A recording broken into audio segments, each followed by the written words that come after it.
Donc nous sommes au salon Naturelay avec Renaud Cellier. Vous-même, vous êtes le responsable de cette revue. Tout à fait, le directeur éditorial, le directeur de notre revue, une revue indépendante. C'est récent comme création? 15 ans d'existence. C'est l'ex-Santé Yoga.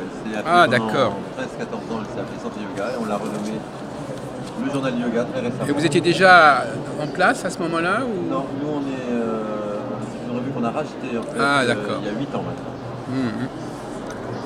Et vous avez une présence sur Internet aussi ou vous avez uniquement le papier comme... C'est sur papier, c'est une revue modeste sur 16 pages, sans Oui. publicité, uniquement distribuée par abonnement. Et c'est à rythme mensuel ou trimestriel? Mensuel, presque 10 000 abonnés tous les mois, 35 000 lecteurs fidèles. Et c'est vendu par abonnement? C'est vendu uniquement par abonnement.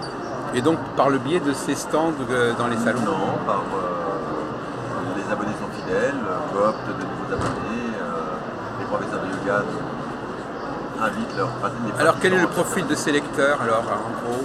Un peu comme d'habitude, 80% féminin, 20% masculin. Ce sont des gens qui pratiquent le yoga Ce généralement? sont des gens qui pratiquent le yoga en général, pas seulement. On a par exemple... Non, il y a des gens qui ne pratiquent pas le yoga parce qu'on ne pense pas qu'il n'y a que le yoga dans la vie, on ne parle pas que de yoga. Oui, c'est ce que j'allais vous demander, quel est le contenu de... Et la spiritualité, elle est partout, elle est dans tous les recoins, dans les moindres gestes de la vie. Qu'est-ce qui s'est passé au cours de ces 8 dernières années, par exemple, de marquant dans l'histoire du monde du yoga? Ce qui s'est passé, c'est que les médias se sont mis à en parler. Oui. Et donc votre grand-mère, votre oncle, votre tante, aujourd'hui a une bonne image du yoga et pense que le yoga est quelque chose de bien, éventuellement pour elle-même. Et ça n'était pas le cas quand vous avez démarré la nouvelle Il y a formule? 12-15 ans quand la revue a démarré, beaucoup de gens pensaient que le yoga était encore une chose un petit peu sectaire et que ça se pratiquait en revanche. Il faut vous dire que le monde a changé et que le yoga a explosé. Est-ce que le yoga a changé lui-même? Il y a des pratiques, le yoga c'est devenu plus gymnique sans doute. Ah. Et il y a aussi une tendance à en faire une gymnastique intelligente, ce qu'elle l'est aussi. Bien que le yoga soit une discipline avant tout spirituelle.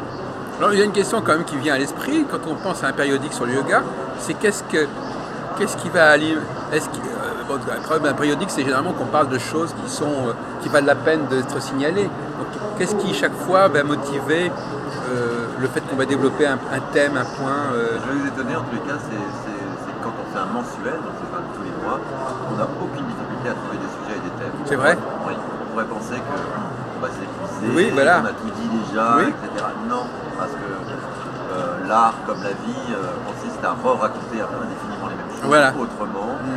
Et voilà, ce n'est pas donc un journal d'actualité, c'est des articles pérennes, donc c'est des articles de fond souvent. Oui, en fin de compte, oui. Des rencontres, il y a toujours des gens passionnants à rencontrer. On en rencontre. Je veux dire, tous les articles sont originaux dans ce journal. Ce ne sont pas des articles qu'on va pomper sur Internet. Il y a toujours des gens passionnants à rencontrer, des gens qui ont des expériences, des témoignages intéressants. Il y a toujours dans l'histoire de l'humanité des choses à aller chercher, à aller creuser. Ah oui, voilà, des choses qui viennent recouper, des convergences. Tout à fait, c'est ça. tout à fait. On n'est jamais en peine quand on fait des événements.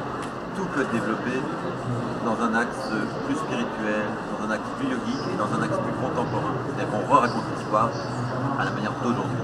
Alors qu'est-ce qui est venu justement au cours des 10 dernières années sur le plan des recherches scientifiques ou anthropologiques, qu'est-ce qui est venu conforter la position du yoga? Il y a une chose très toute la science, parce que le yoga est un art et une science, Oui. toute la science aujourd'hui vient confirmer les intuitions Oui. millénaires du yoga. Ah oui, oui. Et notamment,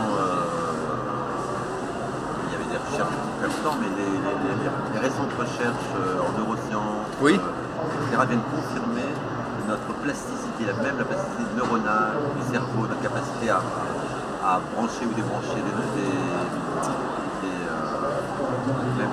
nos noyaux, même Oui. pas notre ADN, mais on est par la force de nos pensées, par la force de nos intentions, Oui. par la respiration, on est aujourd'hui capable presque de se reprogrammer. Et la science est en train de confirmer, et donc les effets qu'on connaissait de la pratique du yoga ou de la méditation aujourd'hui viennent être corroborés par les recherches scientifiques. On a beaucoup parlé récemment avec Mathieu Ricard de certaines expériences qu'on avait faites quand on l'avait au niveau des neurosciences, on l'avait branché, je ne sais pas quoi. Oui, les expériences faites avec Mathieu Ricard et les autres scientifiques viennent confirmer les bienfaits du yoga, l'intelligence de cette pratique millénaire qui nous vient d'Inde et l'intuition de ces personnes. Alors justement, qu'est-ce que ça peut apporter? Qu'est-ce que ça peut apporter ça développe nos potentialités, notre créativité. Qu'est-ce que ça apporte le yoga? Ça développe effectivement notre bonne santé, c'est-à-dire notre bonne énergie. Et la bonne énergie permet effectivement de vivre créatif, de vivre de bonne humeur, la joie, la sagesse, toutes ces choses-là. Je pense qu'on a tous le devoir d'être heureux. Et le yoga et la pratique du yoga participent à cette... Mais alors inversement, quand on ne fait pas de yoga, il y a quelque chose qui ne fonctionne pas bien? Non, parce que nous on n'est pas prosélyte. On fait peut-être du yoga sans le savoir? Oui, on fait du yoga sans le savoir. On n'est pas prosélyte, c'est-à-dire qu'il n'y a pas que le yoga dans la vie, on n'est pas obligé de faire du yoga. Il y a d'autres pratiques énergétiques qui sont tout à fait bonnes, des pratiques du tai chi, du qigong, d'autres choses. Le yoga c'est d'abord bien respirer. Donc nous respirons tous. Oui, c'est ça que je veux dire. Nous ne respirons pas tous très très bien. Ah, voilà. Et nous ne maîtrisons pas tous notre respiration. C'est pour ça que nous ne maîtrisons pas tous nos pensées, nos mauvaises pensées, nos pensées négatives et notre flux énergétique. Puisque grâce au souffle, vous allez pouvoir repotentialiser l'ensemble de votre potentiel énergétique. À votre avis, Renaud Cellier, pourquoi, comme vous disiez tout à l'heure, pourquoi y aurait-il quand même 80% de lectrices? Pourquoi? Peut-être que les femmes sont beaucoup plus subtiles, ont une relation avec à leur corps toujours plus intéressante et c'est elles qui viennent en premier, qui ressentent. Elles ont une présence à leur corps peut-être plus intéressante. Vous savez qu'on pourrait développer la thèse inverse en disant que c'est justement parce qu'il leur manque quelque chose qu'elles vont vers cela. Quand on va chez un oculiste et qu'on a un problème de vue. Oui, sauf que moi je ne réfléchis jamais en termes de manque. Je ne réfléchis jamais en termes de manque. C'est-à-dire qu'on ne vit pas pour combler quelque chose. On vit pour produire. C'est ça la créativité. Oui, d'accord. Oui. Donc, mais aujourd'hui, de plus en plus d'hommes viennent au yoga. Oui. De plus en plus de jeunes aussi. Alors qu'avant, c'était une pratique de maturité. Oui. C'est une pratique où des gens d'une certaine maturité commençaient à penser que c'était intéressant d'apaiser son mental et de voir le monde autrement. Et aujourd'hui, beaucoup de jeunes sont en reconversion professionnelle, même malgré leur jeune âge, vers le yoga. Et commencent à pratiquer le yoga. Et c'est très intéressant. Alors, nous, notre télévision n'est pas concentrée uniquement sur le yoga, bien entendu. Et je voulais avoir votre avis sur un sujet qui était un petit peu différent, mais j'aimerais avoir votre avis critique ou pas. Qu'est-ce que vous pensez de l'astrologie, par exemple? J'en pense le plus grand bien. Il y a autour du yoga... Micheline Flack, d'ailleurs, était astrologue aussi. Il y a une astrologie védique qui nous vient d'Inde. Et nous sommes dans le yoga comme dans le monde, dans la vie, nous sommes tous connectés. Le yoga veut dire se relier. Nous cherchons tous à être connectés, à être reliés à quelque chose de plus grand que nous. Et l'astrologie nous parle de cette possibilité de se connecter au cosmos, ce qui est en haut et comme ce qui est en bas. Et nous sommes tout à fait... Mais ce qui est étrange dans le cas de l'astrologie, pour revenir à ce que vous disiez, c'est qu'il y a malheureusement un public très très âgé. Quand on va dans des réunions astrologiques, on s'aperçoit qu'il y a, à la différence de ce que vous disiez, c'est des personnes qui ont 50, 60 ans. À moins que vous ayez d'autres échos à ce sujet, mais... Non, je ne suis pas un spécialiste de la chose, mais au niveau de la sociologie du milieu astrologique, c'est vieillissant. Alors peut-être que pour vous, apparemment, le yoga, c'est pas si vieillissant que ça. Bien qu'il y ait peut-être quand même un fond de personnes âgées. Mais je pense que l'astrologie a souvent été vécue au travers de ce que nous en donnent les magazines et les médias, comme une espèce de fantasme, une espèce de rêve où les gens n'étaient pas forcément connectés, mais ils cherchaient des solutions à leurs propres problèmes.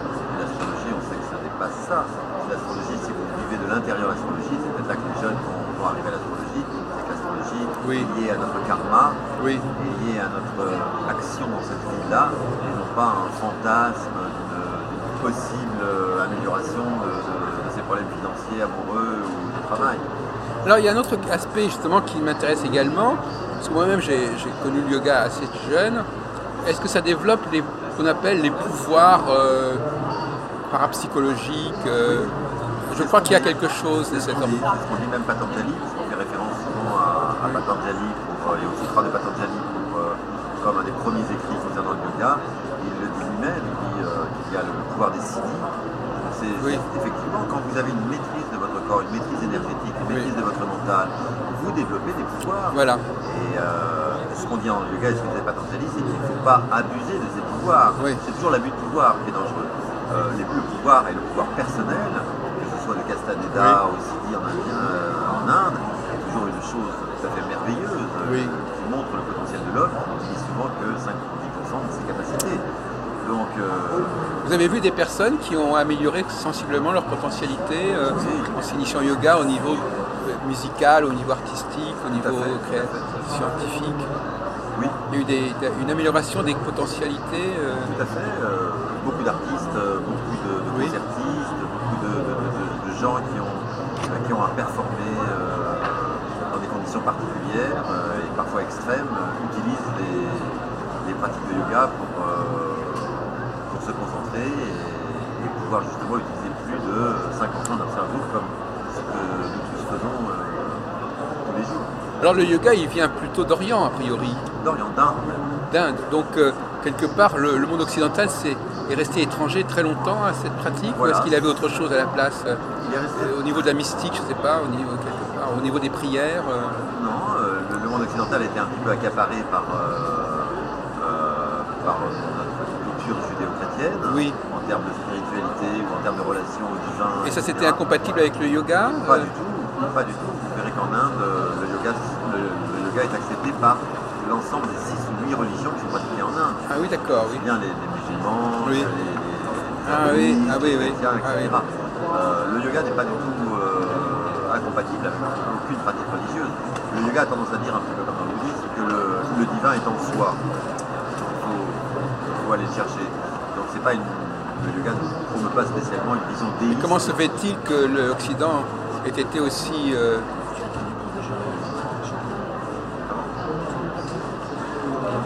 Comment se fait-il que l'Occident ait pu être aussi étranger? L'Occident était assez centré sur lui-même, c'est ses caractéristiques et sur sa culture judéo-chrétienne pendant très très longtemps. Fin du 19e siècle, les Indiens ont commencé à venir parler de leur expérience au monde occidental, et notamment Vivekananda est arrivé aux États-Unis, et Yogananda également. Ils ont commencé à dire un petit peu ce qu'eux vivaient dans leur pays, et l'Occident s'est ouvert à la spiritualité. Il y a quand même si on prend par exemple l'histoire de la musique classique, qui remonte quand même à Bach, etc., c'était bien avant que le yoga n'entre en Occident. Et donc il y avait quand même une créativité musicale, artistique intense. Je pense que l'Occident restait créatif, on n'a pas besoin de rencontrer l'Inde pour développer sa créativité, on n'a pas besoin de développer on a besoin de faire du yoga pour être créatif. Mais c'est aussi une opportunité de notre temps de pouvoir rencontrer des cultures diverses et enrichir notre culture, des techniques d'Orient, chinoises, indiennes, africaines, pourquoi pas. Le soufisme par exemple, extrêmement puissant, l'Inde a été traversée